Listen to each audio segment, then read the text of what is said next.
हाँ फ्रेंड, आपने एकदम सही देखा है। जो कि यूपीआई ट्रांजैक्शन जो है, अब आपकी यूपीआई आईडी बंद होने जा रही है। फ्रेंड, ये जो इन्फॉर्मेशन है ये गवर्नमेंट ने इशू की है कि 1 जनवरी 2024 से बहुत सारी यूपीआई आईडी जो है वो डीएक्टिवेट की जाएगी। फ्रेंड, क्या है नोटिफिकेशन, चलिए देखते हैं। चलते हैं यूपीआई की साइट पे। NPCI, national payment corporation of India, इन्होंने 7 नवंबर 2023 को एक नोटिफिकेशन इशू की थी, जिन्होंने यहाँ पे क्लियरली मेंशन कर दिया है UPI guideline on deactivation of UPI ID and UPI number for inactive customer.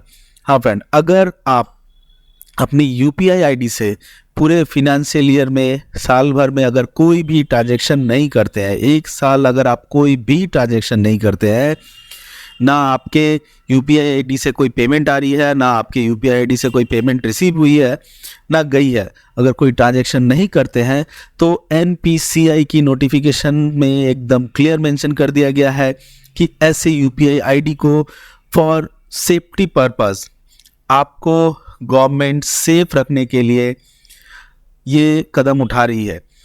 क्योंकि बहुत बार ऐसा होता है फ्रेंड कि हम लोग नई मोबाइल लेते हैं, पुरानी मोबाइल में अपनी यूपीआई ऐप्स रहती है, गूगल पे, फ़ोन पे, पेटीएम जैसी, उसमें हम अपना मोबाइल नंबर रजिस्टर करते हैं जो कि बैंक से लिंक रहती है, और अब मोबाइल चेंज जब करते हैं तो उस ऐप को डीएक्टिवेट करना उस मोबाइल से भूल जाते हैं और हम लोग नए मोबाइल में वापस शिफ्ट कर जाते हैं।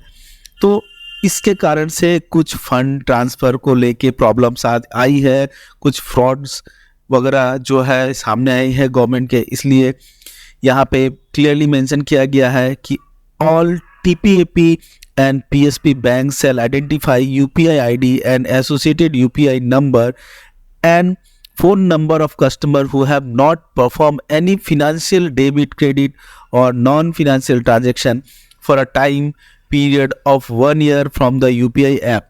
अगर आपके UPI ऐप से आपने साल भर में, अगर एक साल में कोई भी ट्रांजेक्शन नहीं की गई है, तो आपकी जो UPI आईडी है ये ब्लॉक हो जाएगी, और ये all apps including TPAP and PSP bank shall be implement the same by 31 दिसंबर 2023। हाँ फ्रेंड, 31 दिसंबर को ये जो ऑप्शन है वो एक्टिवेट हो जाएगी, और जो भी आईडीज़ है यूपीआई की जहाँ पे एक साल से ज़्यादा ट्रांजैक्शन नहीं हुई है, वो सारी आईडी को गवर्नमेंट ने डीएक्टिवेट करने का ऑप्शन दिया है। यानी कि फ्रेंड, 1 जनवरी 2024 से उन सारी आईडी जिसमें ट्रांजैक्शन नहीं हुई है वो आईडी डीएक्टिवेट हो जाएगी, डीएक्टिवेट कर दी जाएगी गवर्नमेंट के द्वारा। पर घबराने की कोई बात नहीं है, क्योंकि गवर्नमेंट ने अपने नोटिफिकेशन में ये क्लियर कर दिया है कि अगर आप अपनी आईडी को वापस चलाना चाहते हैं, वापस एक्टिवेट करना चाहते हैं, तो customer with invert credit block UPI ID and phone number shall be re-registered in their respective UPI app for UPI mapper linker।